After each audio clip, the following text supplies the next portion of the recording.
श्री गणेशाय नमः। श्री गुरुभ्यो नमः। श्री गोपी जन वल्लभाय नमः। आप सब दर्शकों को मेरा नमस्कार है।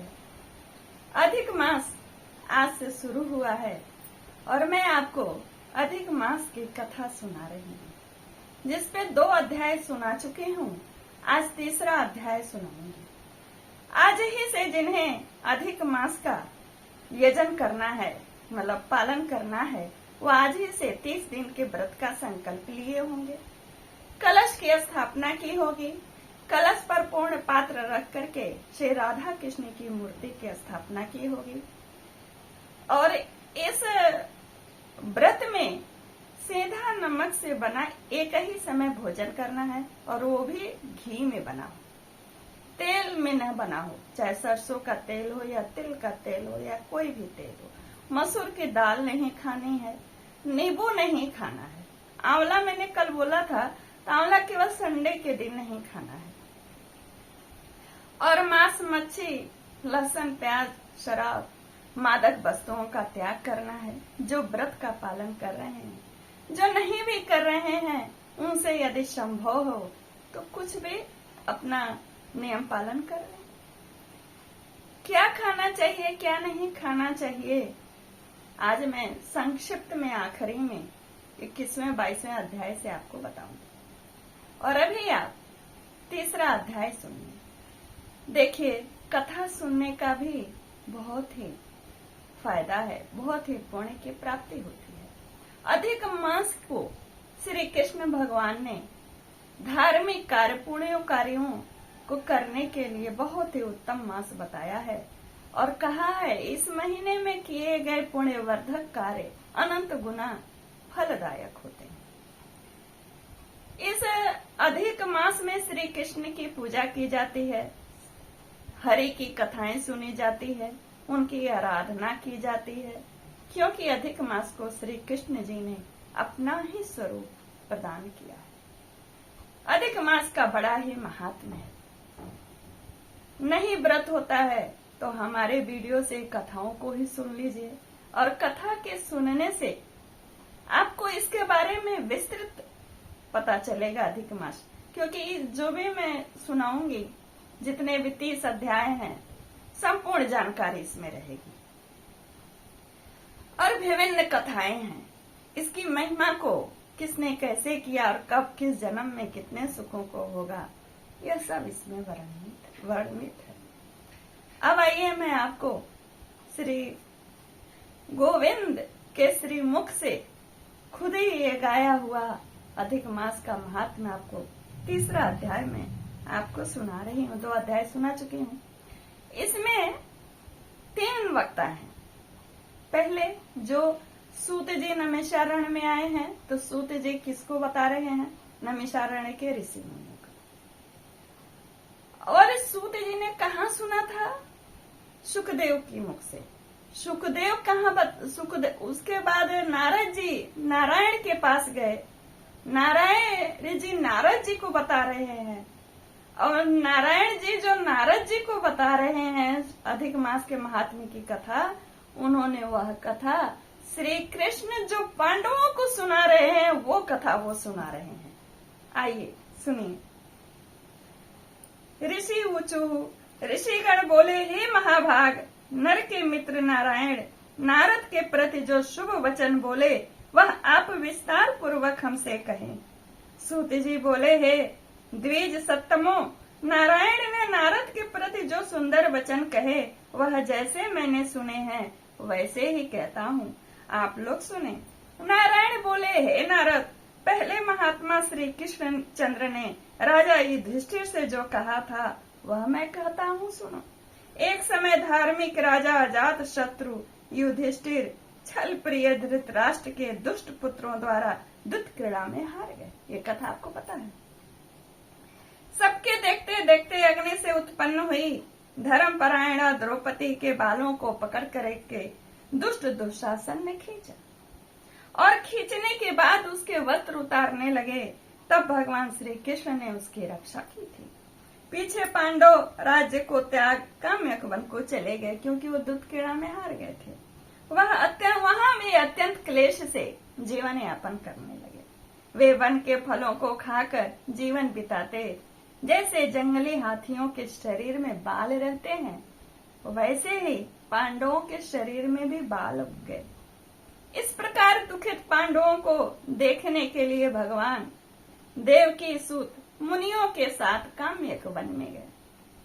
उन भगवान को देखकर मृत शरीर में पुनः प्राण आ जाने की तरह युधिष्ठिर, भीमसेन, अर्जुन आदि प्रेम विह्वल होकर सहसा उठ खड़े हुए और प्रीति से श्री कृष्ण के गले मिले और भगवान कृष्ण के चरण कमलों में भक्ति से नमस्कार करते हुए द्रौपदी धीरे धीरे वहां आई, क्योंकि वो भी कमजोर हो गई थी।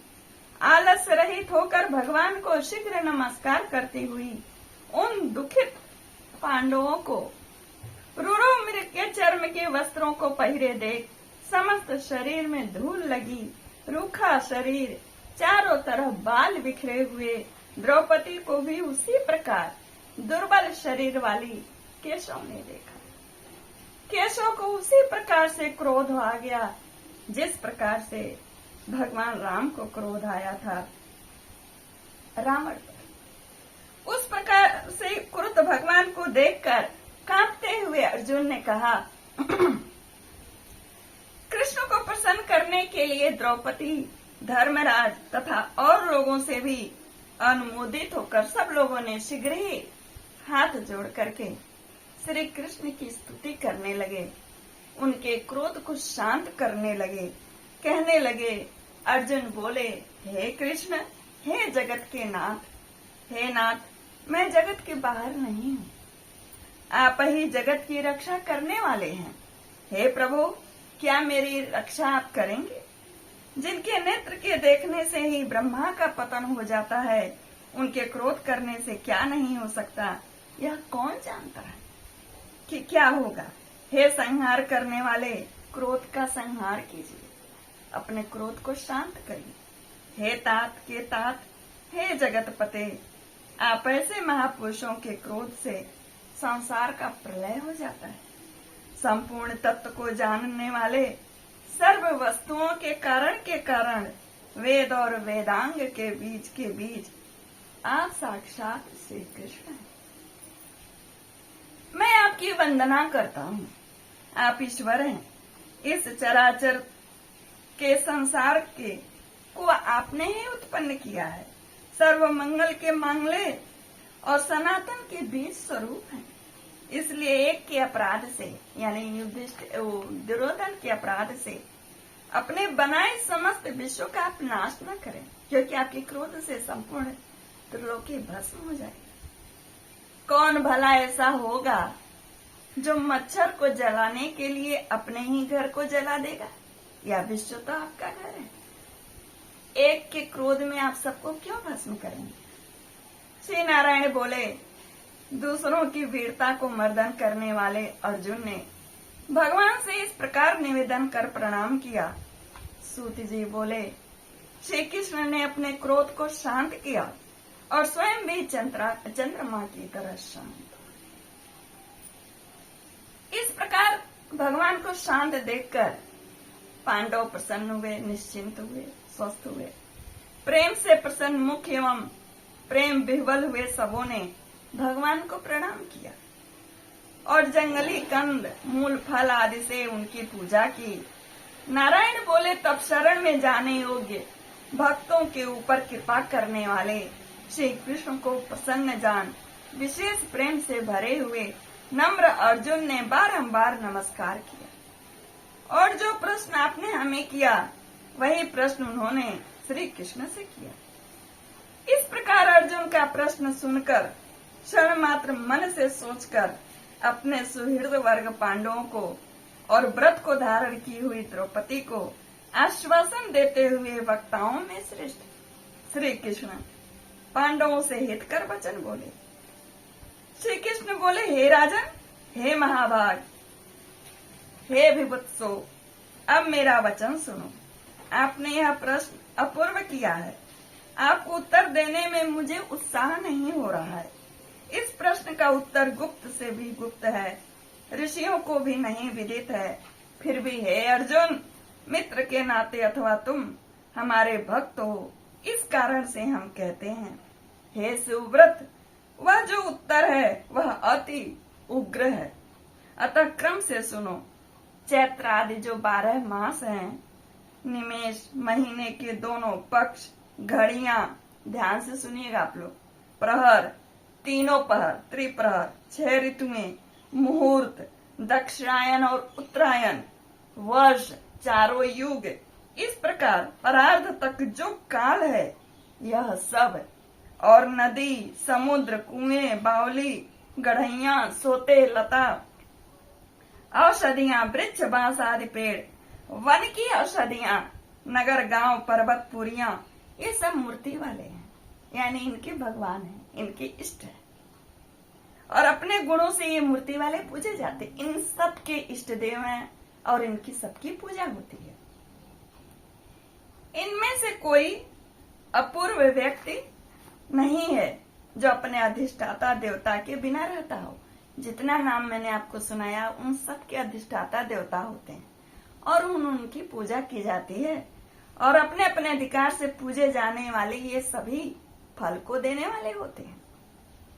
अपने अपने अधिष्ठाता देवता के योग के महात्म्य से ये सब सौभाग्यवान है, भाग्यशाली। हे पांडुनंदन, एक सम अधिक मास उत्पन्न हुआ एक समय।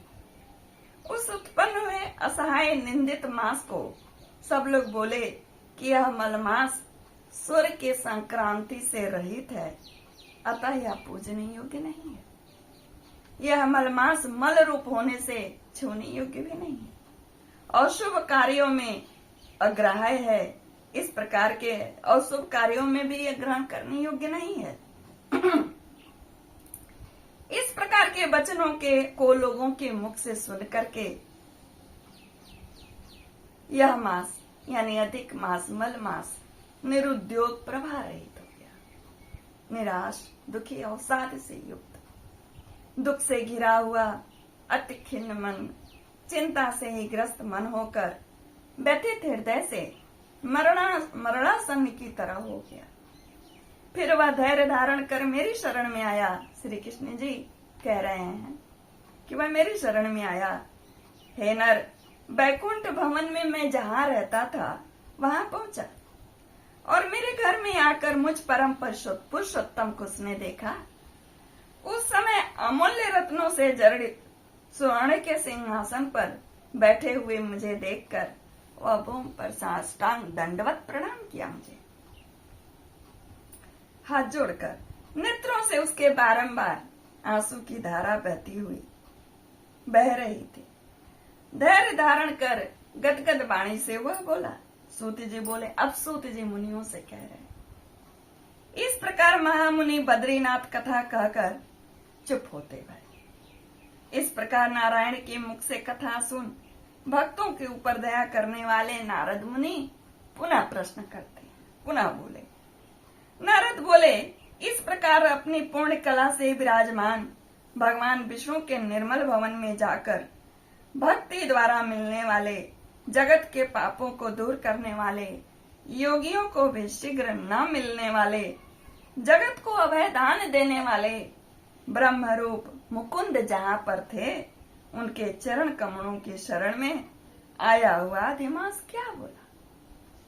तीसरा अध्याय यहीं पूर्ण होता। अधिक मास महात्म कथा की श्री बृहन नारदीय पुराणे पुरुषोत्तम मास महात्म्य अधिक मासस्य वैकुंठ प्रापणम तृतीयो।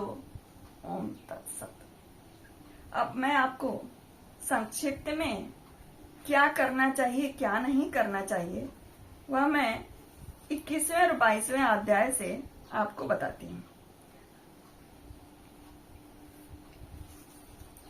प्राण प्रतिष्ठा तो आज हो ही गई होगी, आप लोगों ने कर ही लिया होगा जिन्होंने व्रत रखा होगा। तो प्राण प्रतिष्ठा तो जब अध्याय सुनाऊंगी तभी आपको सुनाऊंगी। क्या कहना चाहिए क्या नहीं, कैसे व्रत करना चाहिए वो मैं आपको बताती हूँ। ये एक कथा में बताई जा रही है। दृढ़धनवा राजा बोले, हे तपोधन, पुरुषोत्तम मास के व्रतों के लिए विस्तार पूर्वक नियमों को कहिए। भोजन क्या करना चाहिए और क्या नहीं करना चाहिए, और व्रती को व्रत में क्या मना है, विधान क्या है। श्री नारायण बोले, इस प्रकार धनवा ने वाल्मीकि मुनि से पूछा। इसमें कई लोग अन्य लोगों से पूछ रहे हैं, उसकी कथा चल रही है। वाल्मीकि मुनि से पूछा। बाद लोगों के कल्याण के लिए वाल्मीकि मुनि ने सम्मान पूर्वक राजा से कहा। वाल्मीकि मुनि बोले, हे राजन, पुरुषोत्तम मास में जो नियम कहे गए हैं, मुझसे कहे जाने वाले उन नियमों को आप संक्षेप में सुनिए। नियम में स्थित होकर पुरुषोत्तम मास में हविषान्य भोजन करें, यानी घी में पके हुए अन्न।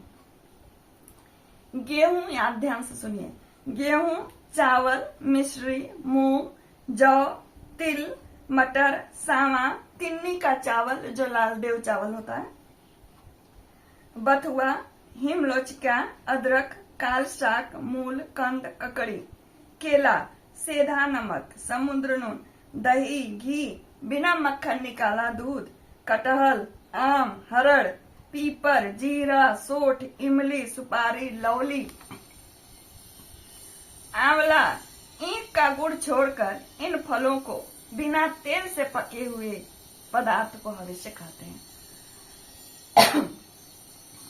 हविष्य भोजन मनुष्य के को उपवास के समान कहा गया है, यानी घी में पके हुए भोजन को अगर आप करें तो उपवास ही के समान समझा जाएगा। समस्त आमिष, मांस, शहद, बेर, राजमा, शहद, राई, मादक पदार्थ, दाल, तिल का तेल, लाह से दूषित, भाव से दूषित, क्रिया से दूषित, शब्द से दूषित अन्न का त्याग करें। दूसरे का अन्न न खाएं, दूसरे से बैर, दूसरे की स्त्री से गमन, तीर्थ के बिना देशांतर जाना व्रती छोड़ देने। जो व्रती हैं वो तीर्थ में ही जा सकते, नहीं तो घर पे ही रहें। देवता, वेद, द्विज, गुरु, गौ, व्रती, स्त्री, राजा और महात्माओं को की निंदा करना पुरुषोत्तम मास में त्याग दें। सूतिका का अन्न मास है, फलों में जंबीरी, नींबू मास है, धान्यों में मसूर की दाल मांस के समान समझी गई है, बासी अन्न को मांस कहा गया है। बकरी, गौ, भैंस को दूध छोड़कर सारे दूध को मांस कहा गया है। और ब्राह्मण से खरीदा हुआ समस्त रस, पृथ्वी से उत्पन्न नमक मांस है। तांबे के पात्र में रखा हुआ दूध, चमड़े में रखा हुआ जल, अपने लिए पकाया गया अन्न विद्वानों ने मांस कहा है। क्या खाना चाहिए, क्या नहीं खाना चाहिए, ये तो अभी और सुन लीजिए। पुरुषोत्तम मास में रजस वाला स्त्री, अनत्यज, मलेच्छ, पतित, संस्कारहीन, ब्राह्मण से द्वेष करने वाले, वेद से गिरा हुआ, इनके साथ बातचीत न करें। इन लोगों के द्वारा देखा हुआ अन्न भी न खाएं। काक पक्षी से देखा गया सूतक कान 2 बार पकाया हुआ भोजन, यानी वो गरम करके खाते ना, वैसा न करें।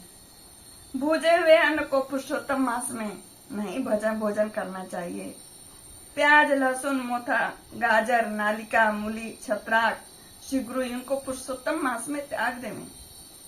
व्रती इन पदार्थों को समस्त व्रतों में हमेशा त्याग करें। विष्णु भगवान के प्रत्यर्थ अपने शक्ति के अनुसार कृच्छ आदि व्रतों को करें। कोहड़ा, कंटकारिका, लटजीरा, मूली, बेल, इंद्र एवं आंवला के फल, नारियल, अलाबू, परवल, बेर, चर्मनाशक, बैगन, आजिक, बल्ली और जल में उत्पन्न होने वाले शाक, ये सब तिथि के अनुसार बताए गए हैं कि इनको मत खाना। प्रतिपदा तिथियों में क्रम से इन शाकों का त्याग करना चाहिए। अब ये बड़ा विस्तार से है कि कौन सी तिथि में क्या खाना चाहिए। गृहस्थी को रविवार को आंवला नहीं खाना चाहिए। आपके काम भर का मैंने बता दिया, ठीक है। श्री पुरुषोत्तम मास में लाख तुलसी दल से शालम ग्राम का पूजा करें तो उसका अनंत पुण्य होता है। श्री पुरुषोत्तम मास में कथनानुसार व्रत में स्थित व्रती को देखकर यमदूत सिंह को देखकर हाथी के समान भाग जाते हैं। अभी शालाग्राम जो ठाकुर जी होते हो तो सबके यहाँ है नहीं, इसलिए वो पूजन में बताया गया है कि श्री राधा कृष्ण की मूर्ति को कलश पर स्थापना किया जाए, ये कलश स्थापना में।